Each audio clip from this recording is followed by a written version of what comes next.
सभी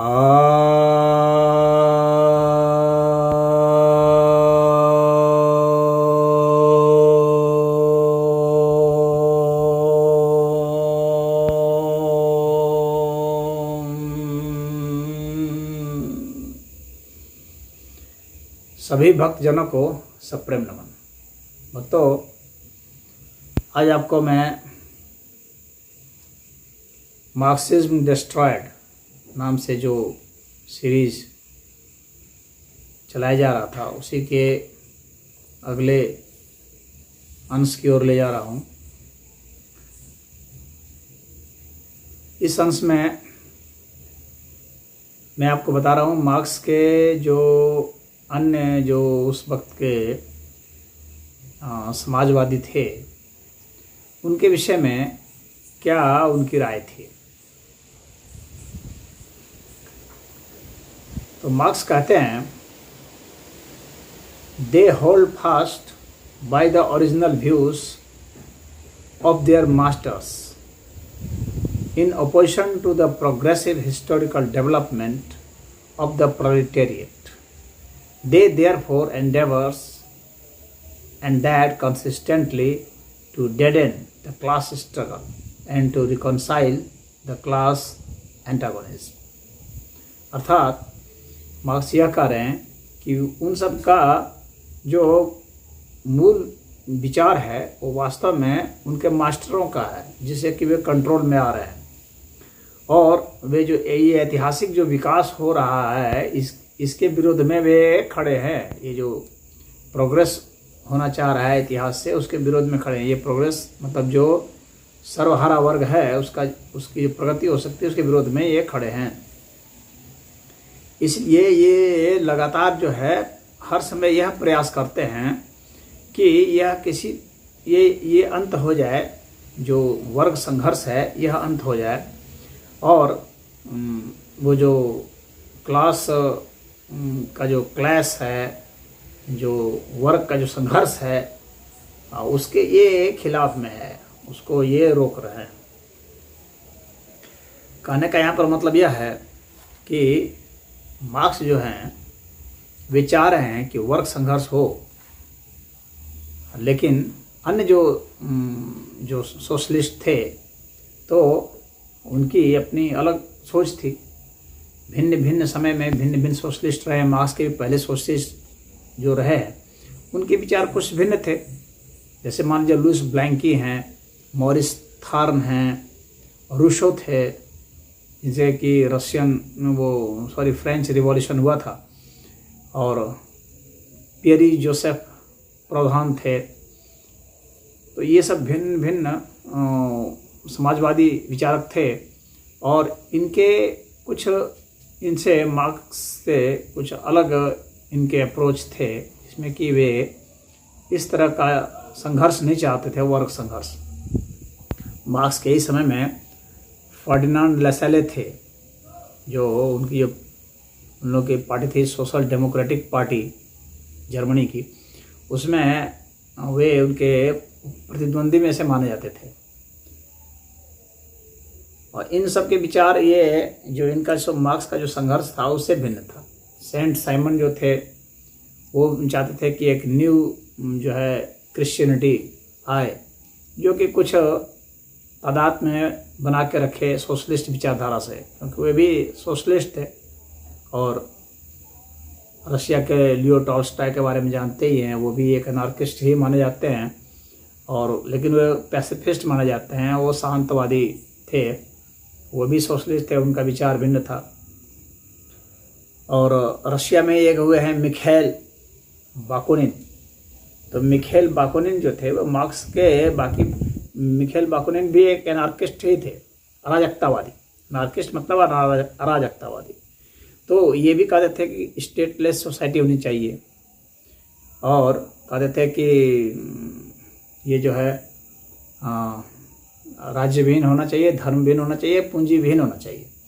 इस तरह की वो बात करते थे और मार्क्स से इस बारे में वे रजामंद थे। लेकिन एक बात में वे मार्क्स का विरोध करते थे कि जो वर्ग संघर्ष करके जो सर्वहारा वर्ग का अधिनायकवाद होगा, उसके भी विरोधी थे। उनका कहना था कि भाई इस तरह से जब विरोध कर वो जब हो जाएंगे सर्वहारा वर्ग का, तो फिर उसको हटाने के लिए भी प्रॉब्लम होगी, फिर खूनी संघर्ष करना पड़ेगा। तो उस चीज़ की वो बात करते थे। अब मार्क्स जो थे इन सबसे परेशान हो। उसी तरह से ये फैबियन सोशलिस्ट भी थे, जैसे जॉर्ज बर्नार्ड शॉ हैं और H.G. वेल्स थे, वे सब जो है, या ग्राहम वॉलेस थे, ये सब फैबियन सोशलिस्ट कहे जाते थे।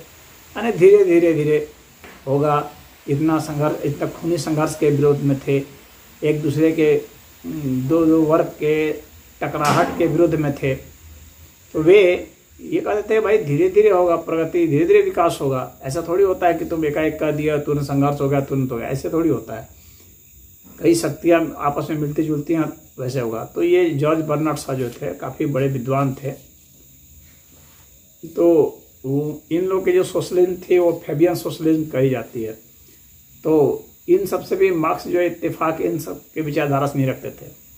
उसी तरह से ये एक और नए ढंग का सोशलिज्म था, सिंडिकलिज्म, जिसको कहा जाता है कि ट्रेड यूनियन के द्वारा जो जैसे ये प्रधान वगैरह थे, तो इन सब के विचार से इंस्पायर होकर के ये सिंडिकेट बनाए गए थे। इसको सिंडिकेट कहते हैं, काफ़ी लोकप्रिय शब्द है सिंडिकेट।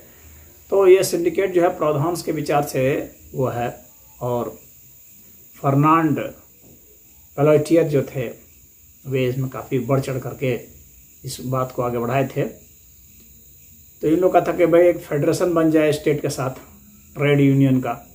और ट्रेड यूनियन जो है उसका बहुत ज़्यादा मतलब से होगा, उसके हिसाब से जो है सरकार चलेगी। सरकार नहीं मानेगी तो हड़ताल कर देंगे, हड़ताल करके। तो हड़ताल वाला जो सिस्टम है ना, ये इसी सिंडिकेट का ही है।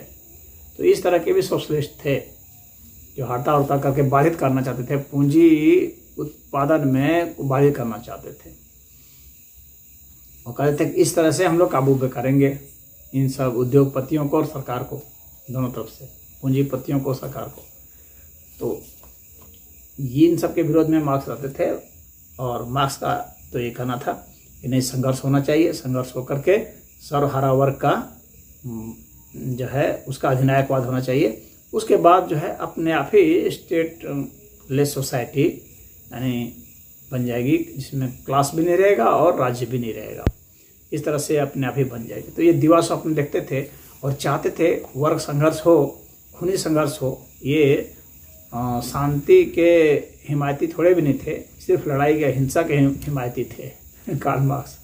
और चाहते थे, वैसे तो हर दार्शनिक फिलोसफर यही चाहता है कि दुनिया उसके हिसाब से बन जाए, लेकिन जिस तरह से वो एक सोच लेता है एक व्यक्ति अपने यूटोपिया में आगे, तो उस तरह से अपने ख्यालों में जो दुनिया बना लेता है उसके हिसाब से दुनिया थोड़ी बन जाती है। कई तरह के फोर्सेस होते हैं जो आपसे क्रिया प्रतिक्रिया करते हैं, तब जा करके कुछ उसमें घटना घटती है।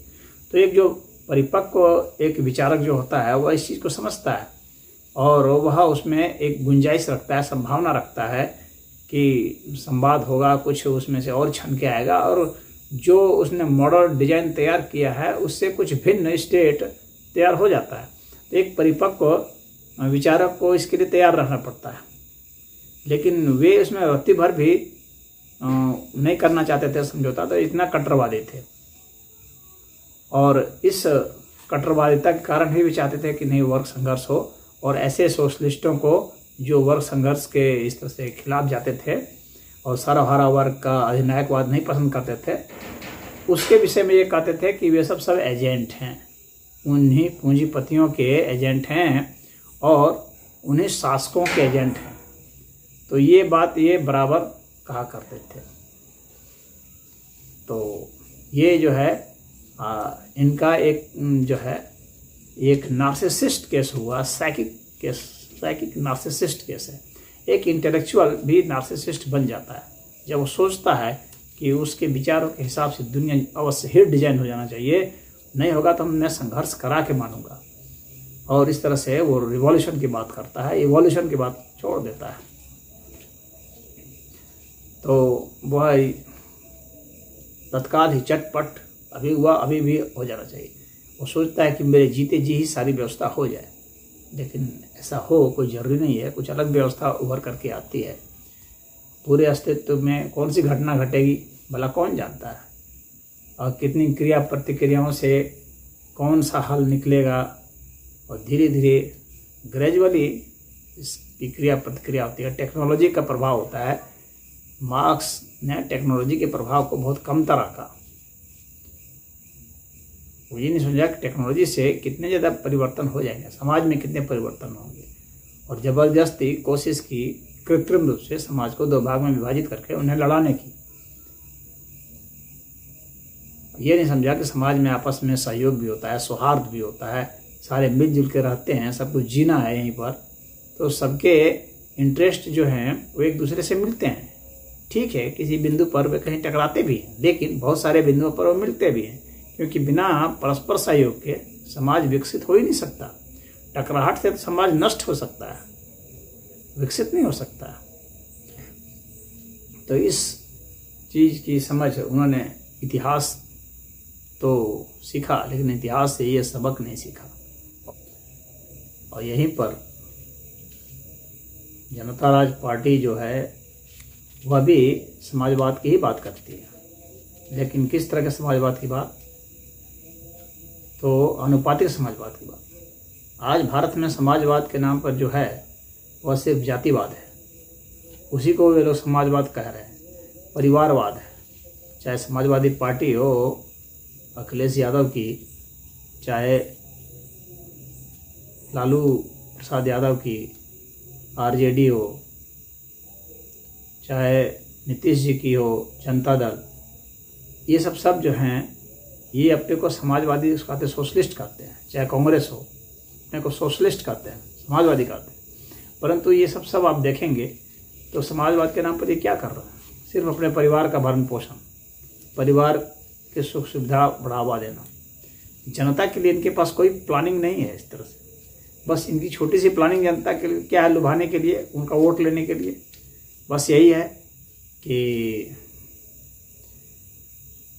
थोड़ा बहुत तो कुछ उनके खाते में डाल दिया जाएगा, कुछ राशन पानी दे दिया जाएगा, किरासन तेल दे देंगे, कुछ चावल दे देंगे, कुछ किलो आटा दे देंगे, चीनी थोड़ी दे देंगे। बस इसके माध्यम से सोचते हैं कि ये समाजवाद आ जाएगा। ये सब फेक सोशलिस्ट हैं, ये सोशलिस्ट नहीं है। तो वास्तविक समाजवाद जो होता है वो वितरण पर और उत्पादन पर, दोनों पर ध्यान देता है, और उसको एक अनुपात में ही समाज में वितरण करने की बात करता है। उस अनुपात में सबसे नीचे तबके तक जो है उत्पादन का लाभ पहुंच जाना चाहिए, और उत्पादन की भूमिका में भी सबसे नीचे का तबका से लेकर सबसे ऊपर के तबके तक उत्पादन की भूमिका सबकी होनी चाहिए, और वितरण में भी सभी शामिल होने चाहिए, और वह वितरण जो है वो न्याय संगत होना चाहिए। अब वह न्याय संगत अनुपात कितना हो सकता है? वह 20 और 1 का ही अनुपात हो सकता है, क्योंकि प्रतिभा का अंतर यही है, अधिकतम अंतर। तो इस तरह के समाजवाद से ही हो सकता है। मार्क्स के समाजवाद से और ये सिंडिकेट बना करके हड़ताल करने से इन सब से नहीं हो सकता है। उससे तो बस बाधा ही होगा, बहुत लोग बेरोजगार हो जाएंगे। ये ट्रेड यूनियन के द्वारा जो हड़ताल होते रहे उससे क्या हुआ? बस बेरोजगारी हुई है। तो इसीलिए अब इनके ऊपर भी लगाम लगता चला गया,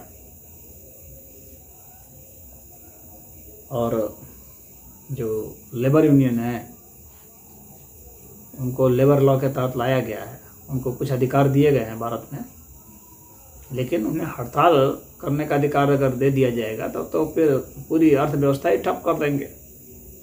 इससे सब लोग बेरोजगारी भुखमरी पर पहुंच जाएंगे, देश पिछड़ जाएगा, अन्य देश आगे चले जाएंगे। तो यह सोचना बहुत ज़रूरी है कि उत्पादन भी सही हो, वितरण भी सही हो जाए, और न्याय संगत उत्पादन और वितरण हो, देश भी प्रगति करे, समाज भी प्रगति करे, पूंजीपति भी प्रगति करे, और सबसे नीचे का तबका भी प्रगति करे। यह बहुत ही अनिवार्य है। और इस मॉडल पर ही यदि कोई अपना सोच विचार डिजाइन करता है तो ही सफल हो पाएगा। हरि ओम।